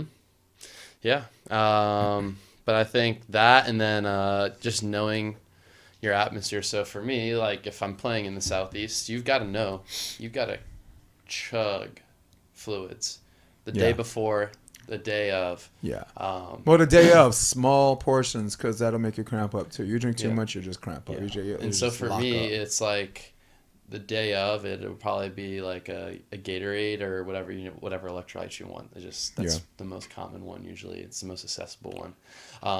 But like a Gatorade to 2 waters, because I think most people. Do you dilute it? Do you do regular Gatorade and dilute it? Do you do like G2? Do you count like grams of sugar and stuff like that? Not on tournament days. All right, cool. You go and look. I have like the Whoop or whatever, and if I was counting calories on tournament days, I had to eat like 4 large pizzas to get it all back. I mean, you fail. There's like some 6,000 calorie days, and you're like, all right, there ain't no possible way to put all that back on in a day. Yeah, you know what? During that day, you got to eat what you got to eat. You got to put in your body what you got to put in your body. Mm-hmm. But I'd say like 1 Gatorade to every 2 waters, because I think that's the mistake a lot of people make. They get like a gallon of water. Like, I finished a gallon of water. Why am I cramping? It's because you're not retaining the water. After like you go to the bathroom for the first 2 times or sweat for the first time, percentage-wise, you lose a lot of your electrolytes. So you got to keep replenishing it throughout the day, and that's something I had to learn, because I did used to cramp a lot growing up in that, because I didn't know how to deal with all of it. So it's just, a lot. I think electrolytes are important, not just to start, but throughout the day as well. It's probably my secret or my tip there. Yeah. For me personally, my body, maybe it's just my military service or whatever, my body didn't give permission for it to fail until the job was done. Mm-hmm. So Pottstown Rumble, I played a open is 2 days. Mm-hmm. I played that. I took I think a fifth with Flacco, with a Big Evil. And I didn't cramp up. When it's over, we go to a restaurant, we're eating, then all of a sudden, one leg. Then you get up, right? You try to move around. And I'm just trying to shake it off, right? And this is a cool story. They're playing We Are Family by Sister Sledge. We are family. So I'm going like that. And everybody's like, okay. They're like, it looks like a cramp, but maybe he's trying to break off a dance move. So I'm like this. I'm walking. I'm skipping. I'm scared. Everyone's like, they get up. They start dancing too. And I'm just like, like, go away, we are family. And then the other leg cramped up, and that was it. And everyone's like, all right, he cramped up. And I'm like, but it's crazy because it's never happened to me in a serious tournament. And I know beach, I never played beach at this serious level, but Pottstown Rumble's humid, dude. And that's side out. Okay, to me, you heard me talk about this tournament for the third time because I have a whole bunch of respect for someone that can play side out to 15. Which, if you're better than them, that could be 20 minutes because you're just serving them off the court. But if you're trading side outs on a low like net, on an already low net, on a grass court net, like on a big court, that's an hour and a half. So, Fornicari, I'm gonna mention him. Yeah, him and Albrecht, they took second. They should have won too.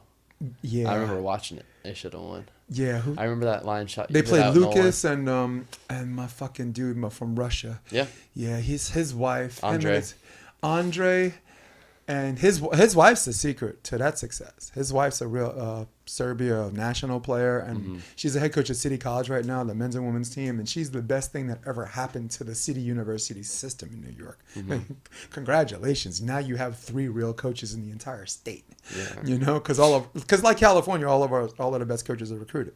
But so yeah, I'm glad you had that moment, man. That was fucking awesome, dude. Yeah.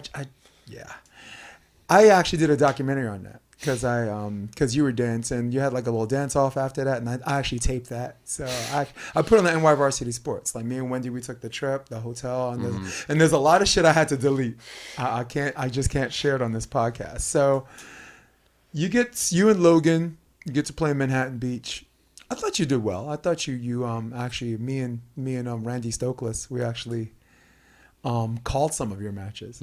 Randy comes up to me and says, hey, Jay, I got an idea. Why don't you and me just let's get together and let's film a match and call it. So we, court 2, which was not covered by whatever, everybody's like, wait, seriously, that sounds like Randy. That's really him? And I'm like, yeah, me and him were just talking shit. And I think you beat Plummer or someone like that. Yeah. Was it Palm? No, maybe. Yeah.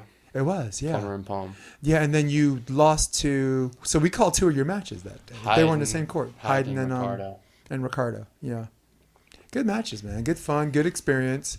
And this year is going to be even better. Yeah. This year, right? This year's going to be even better. So let's, who's coaching you here? Evie Matthews. Oh, who's coaching Bill? Yeah. And Kelly. Yeah, he's a real coach. He's also an avid fan of mixed martial arts. Loves him some UFC. Yes, me too. We can talk all day. In fact, I would love for him and me to have a watch party.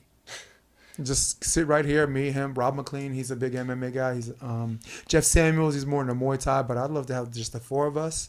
You got some monitors behind you. There's like a whole bunch of monitors in this room. Sit here, drink beer, and we don't even have to like talk about whatever the event. I've seen Rogan do something like that, a watch party just with friends. Yeah, and that would be amazing. So let's talk a little bit about relationships with volleyball. Yeah. I think you and Savvy, I'm airing your laundry, and you and Savvy, I don't know if you're an item, but y'all are chilling together. We're an item, yeah. Yeah. Oh, you're an item? Yeah. Good. Sick. I tried to make this uncomfortable. All right, next question. They're an item. Nothing to see here, people. She's awesome. So I asked Savvy, I think, off the camera, what's worse, volleyball breakup, partner breakup, or relationship breakup? I think it depends. You know what I mean? How serious is the partnership? How serious is the relationship? Exactly. Damn, you almost made it out of here, man. I'm going to get you in trouble. Kelly, I love you. That's my wife. I ain't starting shit. I promise. She'd be so mad at me if I did that. I'm not doing that to you. But I'm just asking. I think it would probably have to be a regular breakup, because I mean, volleyball, it's just like a cycle of life. You know what I mean? Mm-hmm. You know, you're down for like 2 months and you just have another partner to play with. It's whatever. Right. And then you always find ways to make it work. Yeah. But I mean, I feel like a real relationship, that's real life stuff. You know what I mean? like that could seriously mess your head up. Yeah, man. That's who you live with. That's your psyche, who you trust again after that. Yeah. Exactly. And like, there's I mean, you trust people on a volleyball court, but there's a different level of trust and a different level of letting somebody into your life in a relationship. Mm-hmm. And like, yeah, that's somebody that like you literally are like, you know what, like, I choose you to like be like that person that like I like let in, because you don't really let people in like that. You know what I mean? No, you don't. In volleyball, you can keep things pretty surface level. You know what I mean? You don't have to. I mean, you obviously get to know your partner and know their life and stuff like that, but like, you're not trusting them with like your deepest, darkest shit. You know what I mean? Like, like you have like a bad day at work, or you're going through something like you got some demons going on. You tell that to your significant other. You don't tell that to your partner. No shit. Or they tell me, dude. Or guess what? You go and you know how I tell you this. So you tell stuff to your partner in life about your volleyball partner, but you don't tell your volleyball partner about your stuff in life with your significant other. So that should tell you which one's more difficult and which one's harder to go through. Oh, you wise man. You wise old dog. You phrased it like that. Yeah, well, people, they don't tell each other, but they tell me, dude. I feel like a ship that can never reach a port. You know, and for the people who share secrets with me, I'm blessed, I'm humble, and your secret is always safe with me. But wow, man, people cannot people cannot touch this phone, you know, because I get all the news because people think I'm actual media, and I've turned into media. I only did this for entertainment. I took an oath to the Office of Entertainment first. Mm-hmm. I just happened to be a volleyball guy, but. Just like you, right? You put in the work in and it's turned into something else. We're only, I mean, we have a ton of differences, but that's where the similarities start and probably stop. Tell you a little story about relationships, then we can move on. Oh, good, you got a little time. Good. My girl, I've been with my girl, right, for 10 years. So for the first year, all we did was fight, and I mean about piddly shit. I'm just bullshit but we took these little things you talk about and we're screaming at each other and we're yelling and we take it to the next level, because I don't know if it's about being right or wrong, or if we're just consumed with the love for each other, that everything is more hypersensitive. Yeah. It's like, you know, like in the beginning of a relationship you could say, hey baby, you fat, and she's like, fuck you, but you say it a year later, it's like, why would you say that to me? And I'm just like, we know each other. So for me, my personality, and this is important because this is important for everyone to listen to, but maybe not even to you, but my personality at the time, like if someone was wasting my time, or if someone just brought more pain than pleasure, you're gone. There's only 24 hours in a day. At that time I'm doing theater and volleyball. Gone. Bye. She works in finance, 60, 70 hours a week. I'm a pain in her ass. Both of us should have been gone. That's all I'm trying to say.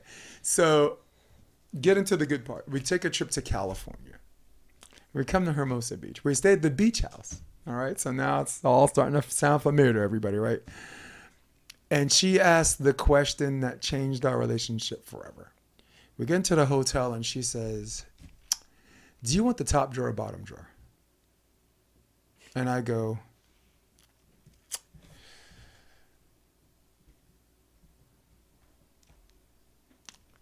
bottom. And that was it. That was one of those things where we looked, when I said it, she was cracking up. And the reason why it worked and we had this understanding is because they're going to be things that we make bigger than they are, and we have to take a step back and laugh at those fucking things. And what I just said, anyone who's ever been in a long-term relationship cracks up when I tell them that story, because as a man, we think there's no fucking right answer. We think there's no right answer, Cory. I'm like, top drawer, bottom. Like, you're going to watch whatever one I want. That's what No, but the argument continues when you say whatever you want. No, you want no. And then finally it's, no, I want this. Well, I really wanted that. Well, why the fuck didn't you just say you wanted that? Why you got to ask me? If is there a real answer? But so when she said that, I felt like I couldn't say whatever you want. I felt like I had to give her the right answer. And I was like, then you write down your answer. It's like bottom. So it's just a story I wanted to share with you, and maybe if I haven't shared it with Savvy, you should share that story with Savvy, and you tell that story to her. You guys can actually look at that and how that applies to you, and just fucking take a little bit more time and laugh. You guys are at the beginning stage, so that's not. Like I said, it probably doesn't apply to you. You're experiencing the great love affair, and for me, it took that moment for me and my girl to have the great love affair. 9 years later, we're still together, and we moved here. We fucking moved here. So, so Logan picks up Hayden, right? He's gonna be playing with him, but he picked up. I thought it was pretty cool. He picked up Miles. Miles had points, and they were really close to playing. I mean, the Argentinian team, I've seen them play before. I've been watching them since 2018, coming up, young team, and that's not an easy game to win. That's 15-13. You're playing with Bill Kolinske. Talk to me about some of the process and preparation with Bill, and just Evie and some of the things you go through. Yeah. I kind of got lucky.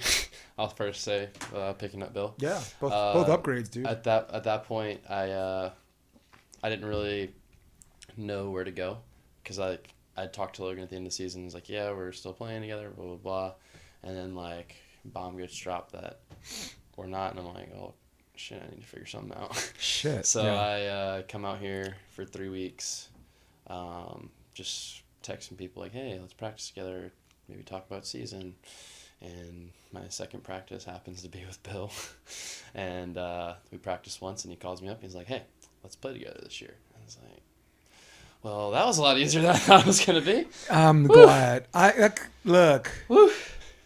He's such a good human being. Yeah. He's such a good human being, and he has a bunch of stories to tell like you as far as what my situation is and what am I going to do about it, right? Yeah. He wasn't allowed in the AVP, and when he was, he had to qualify, and what did he do, right? Only made the semifinals. Yeah, qualified to the draw, made the semifinals. Um, We have a good relationship because he saw me 3 times. I was coaching 3 teams at that Yeah. time. Rafu and Ed, but go ahead. but as far as getting ready for season and stuff is it's been a little different than what I'm used to, because now like we've kind of got a team, we've got a coach, we've got a strength and conditioning coach. We're doing it multiple days per week, and you know he's kind of just teaching me how to be a professional, which is awesome. Evie or Bill? All of Well, a them, little of both, all 3 yeah. people, getting a little bit of advice here and there, and even we've got Ty Tremblay this week, and Ty's been incredible as well. And I mean, talk about somebody if you want to learn defense. Ty's good at coaching professionals too, like Yeah. high level players. So Yeah. I always have my respect for that. But yeah, just from all of them, just kind of, you know, I feel like a lot of people are always like, I wish I would have listened to the advice of what people gave me when I was younger. I was like, well, why don't I just listen right now? Now's the time, yeah. Because the goal for me is to be at the top. It is to be in the Olympics. So why not be and listen to people who have coached Olympians, who have been the strength and conditioning coach for Olympians, a guy who's been playing against the Olympians for the last 10 years of his life, Right. and knows what's needed and how to do it. And he's won big matches against some of those teams, and has been in that battle and been in that fight, and knows. His hands are amazing too. Yeah.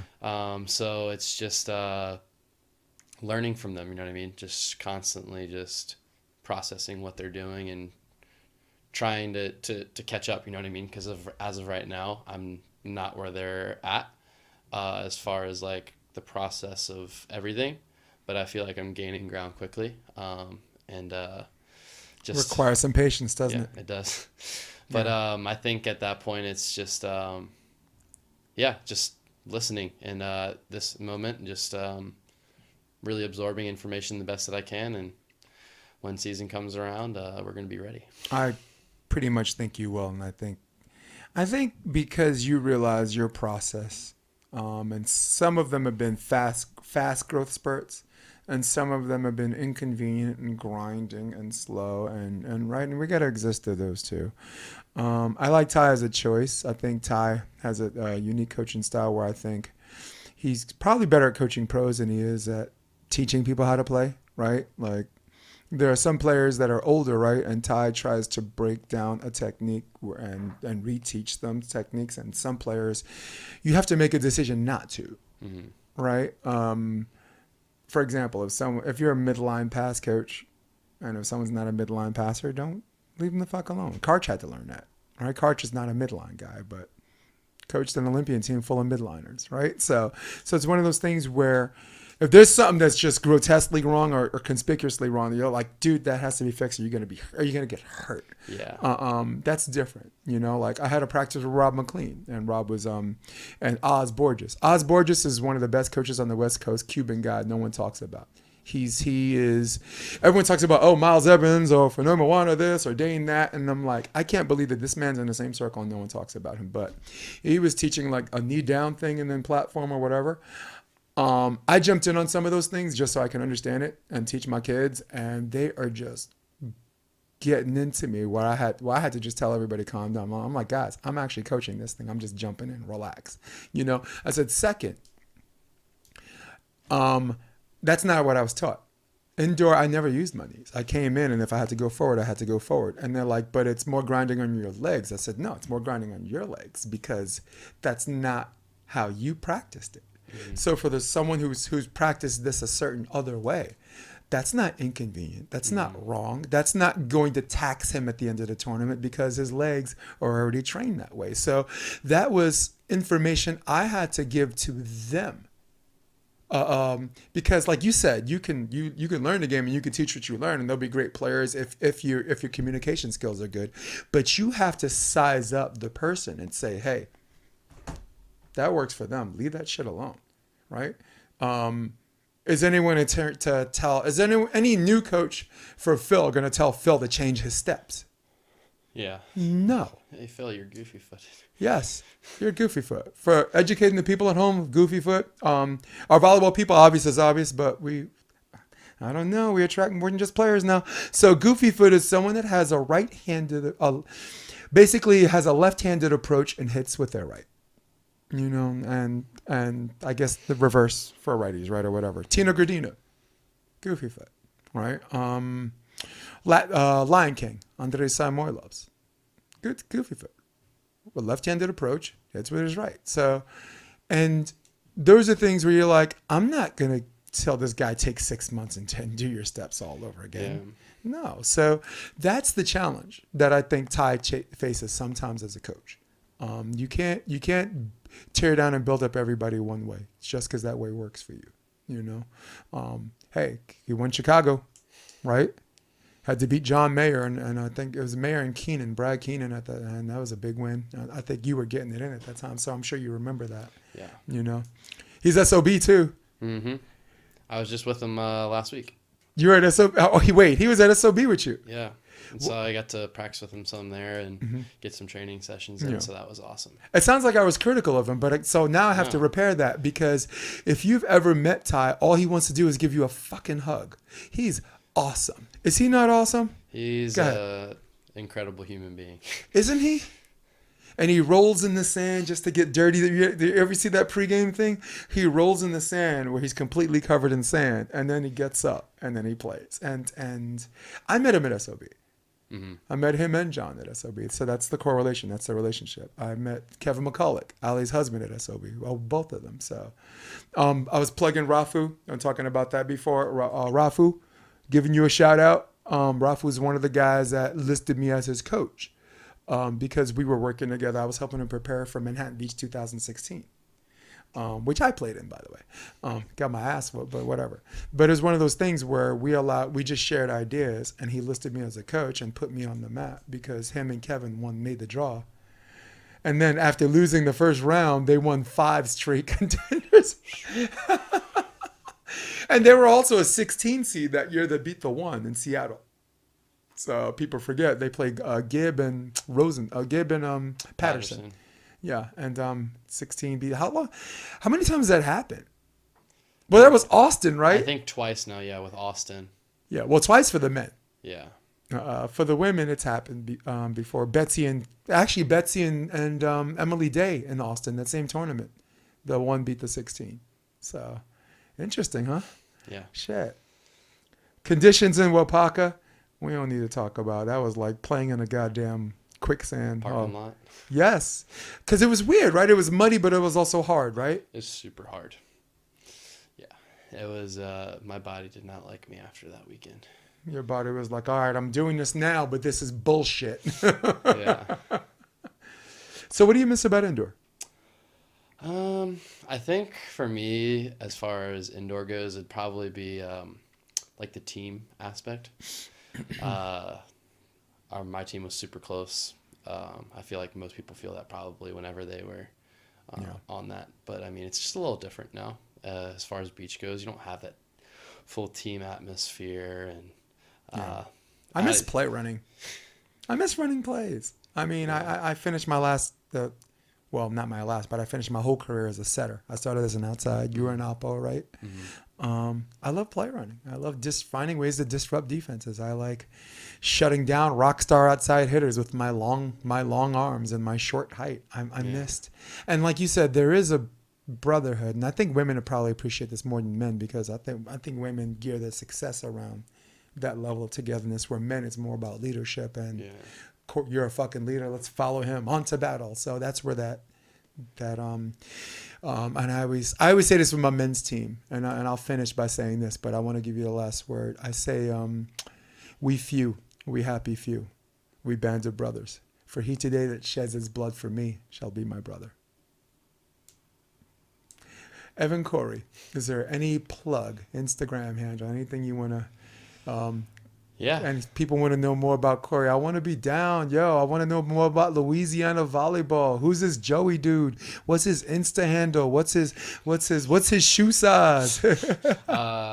So my Instagram is Evan Cory Volley, and Cory is Cory, not Corey, like most people think.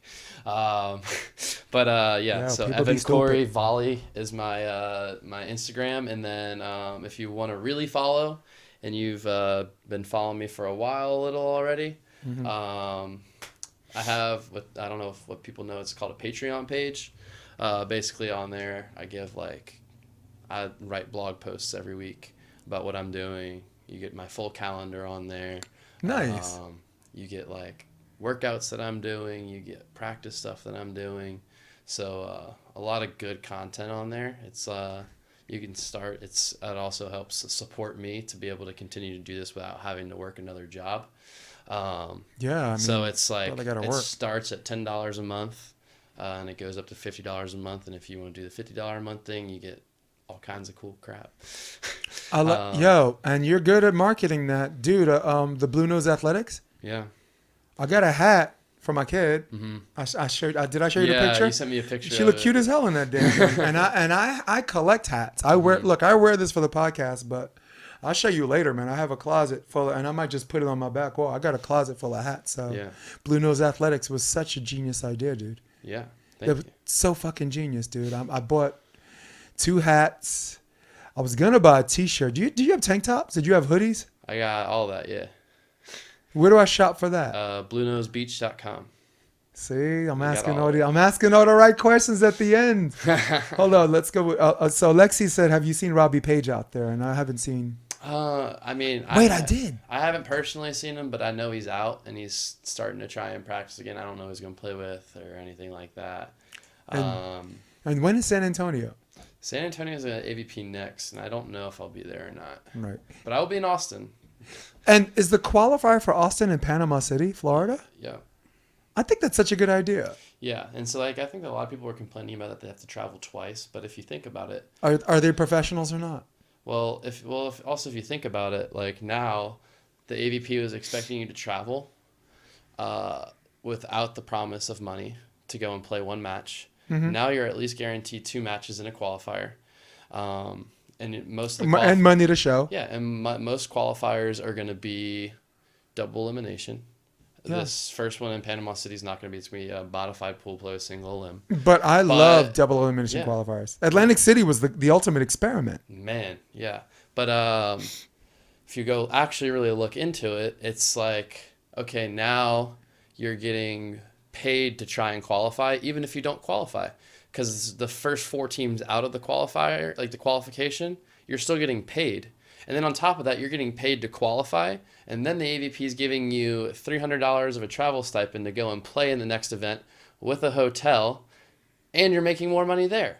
So now you're getting a chance to double up your opportunity on money rather than just getting one opportunity. Yes. So that's my take on the qualifier system. And I think it just gives you a chance to win more money as a fringe qualifier player. I mean, dude, anyone walks into this room is going to leave because this is the man the fuck up room.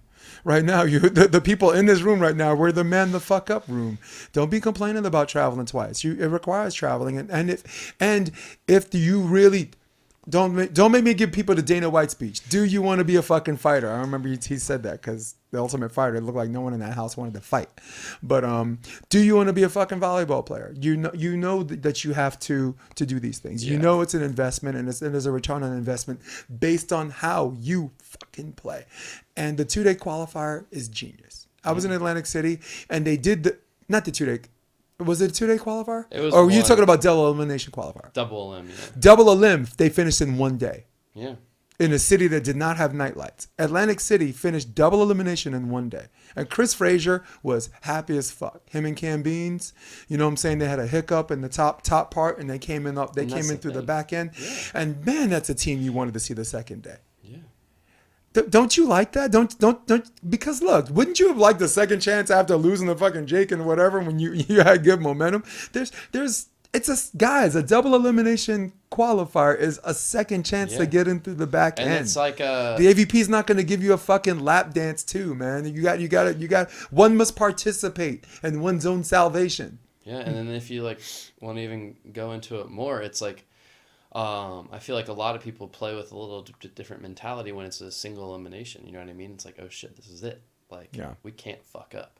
But when you play in a double elimination, you have the freedom to go and be and play yourself. Yeah. And now, okay, let's see how long we can ride playing free. And then, okay, if we lose a match, now the pressure's on a little bit more. But guess what? We were able to have a mess up. You have to be perfect in a qualifier. Yep. In the old system. Now you don't have to be perfect. You don't. No. You can lose a match and you can still qualify. That's like something that's never happened before. But don't those make better volleyball games? Exactly. Don't they? The most... God, do I need to say this in another podcast? On another episode? Do I need to say this again? Yeah, I guess I do. The thing that makes me the most angry, and there are some pros that are like, I don't know what you're talking about. We're actually doing our thing. No, you're not fucking doing your thing. The thing that makes me the most angry is watching a team, the first 10 points, feeling each other out. There's a feeling out process. And for people that coach high school on a smaller level, if you don't know what I'm talking about, picture this. You're watching a high school game. And I guess it's 13 up, right? Game 3 or the last game, the deciding game. Now all of a sudden, this guy's hitting cross court, but he's not hitting hard. It's his safe shot. They dig it. And then they set outside, and then he hits cross court, same speed, back at him. And it looks like this roll shot competition where no one wants to get off because nobody wants to get blocked. And it's nobody wants to win. They just want to not lose. Yes. And I see this in the beginning of some of the games. The high level games, you don't see it at the end because hopefully if they have a decent coach, they figured it out by the technical timeout, right? And they make the adjustments.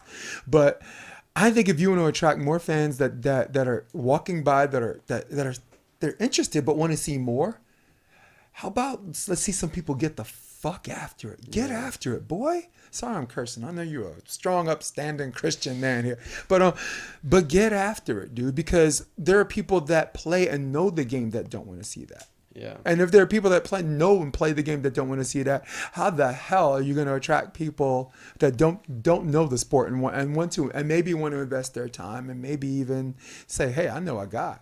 I got some sponsors. We should do more about this volleyball thing. Yeah. Right? Yeah. So straight up or double elimination?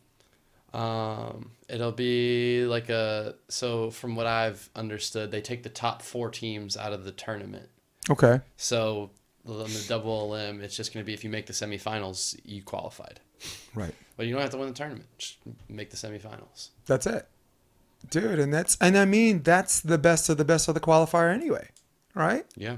And now, dude, it's you're not gonna find another sport that gives, at least on this level, and these new ideas. Because I'm glad the AVP are open to new ideas instead of arbitrarily implementing their own by this.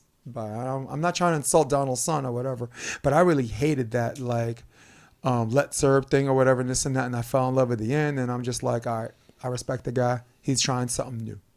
So I didn't see that before, and I see that now. Yeah. And I'm not saying that because I'm trying to get on someone's good side, because at this point, all the shit I said, I feel like I'm selling out.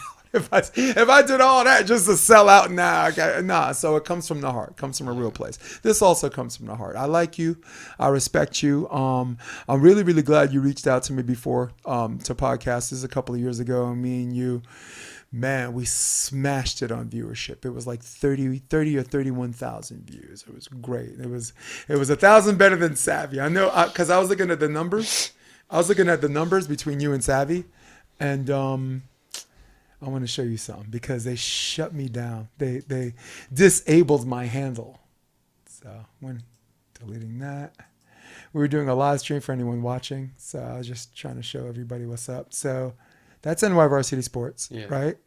Now that handle's still up, but they disabled the function where if I put up something, the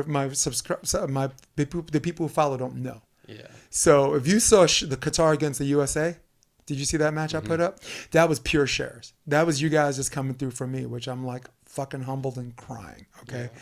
So this is the option, right? And I'm maybe I'll show this. I'll show this on my iPad for people to watch. But this is Savvy's. Oh, it's 24,000 views. So yeah, you had 30,000. She had 24,000 views. And through play, she had 8,000. So that means like the average podcaster, like a good podcast, you know what through plays are? Yeah, like you watch it all the way. From first second to the last. So if a good podcast is 23%. So 8,000 from 24, that's like 33%. That's like 8 points above whatever. So, and that's the only reason why I keep doing this and I keep doing ads or whatever, because Cory, what I can't do is make you sit there and watch the whole thing. Yeah. Right? I can push ads for players that are not popular, but I can't say, Cory, sit down and shut up. So yeah, that's the viewership, and I got to find a way to fix this handle. See, it's right there. Boom. Yeah, it's crazy. I don't even know what to say about that. And I didn't mean to end with that. I want to end on a positive note because I'm all fucking hater Jay. That's what Dave Shaw calls me. You don't know if you heard him when he was the MC. He's like, here comes Hater Jay. And I'm like, no, I'm Hater Jay because I'm a Yankee fan and you're wearing a blazer. He's wearing a $1,000 blazer that has Boston's B. And I'm like, you fucked up an expensive suit to do that. That means you're a true Boston fan. And I'm like, do you have the pants too? He's like, no, I have the shorts. I said, oh, God, you have the shorts. So... All right, so anything you want to say to our people before we out of here? Stay happy, stay healthy, like Rob McLean. Yeah, let's have a good year. Yeah, it's gonna be a lot of fun volleyball, and I'm excited. I think my big thing is trying to share my journey with as many people as possible, and I think it's a big thing for me. I tell my people in Louisiana, this isn't just my journey; it's our journey, isn't it? And like if you like invest time in me and like you help me out. Like that's something like in the South, like that you're family now. You know what I mean? You helped me whenever I was down, and whenever we reach the top, you still gonna be there. Because guess what? You helped me whenever like I wasn't there, and that's family. So, yeah, if you knew me then, you know me now. Yeah. So yeah, it's gonna be a fun journey this year, and I'm excited to do it with y'all. Is that like a New Orleans thing? Because everyone I met, like Sean Ledig is like that. Kristen Nuss is like that. Derek Zimmerman, who I met there. Mm-hmm. Man, we were hammering some whiskey that night. The night you won. Yeah. Sean introduced us to each other, and we're both shaking hands, but we're like, "Why do I care?" And I'm like, "Why do I care?" Yeah. Two strong personalities, and I'm like, "I need some JD and some whatever." He's like, "I know a spot," and we went out and wow, Derek Zimmerman, what a great human being. What a great human being Sean is. And ladies and gentlemen, what a great human being this dude is. What did you want to say? Nothing. But you are good for the sport, because the people that raise the level of the sport or the viewership or the awareness are the people that allow themselves to be vulnerable, are the people that allow themselves to take the journey with them. And you've done all of that and then some, and I wish you really, really good luck. Let me shake hands before I run my thing. All right, so people, Evan Cory might love you, but I don't love you. In fact, I can't stand you. In fact, I am out of here, all right? So for all of you people at home, for all of you on your iPad or your desktop at Starbucks, for all of you on your Droid, okay? For my man, I'm going to do a single shot for you, my man, Evan Cory. I'm Jason DeBeas. This is The Option Podcast. This is episode 133. Stay with me. I'm going to hit my music, and we're out. OptionVB.com. It's also available on iTunes and Spotify and on YouTube under the NY Varsity Sports handle. You're going to love what you hear.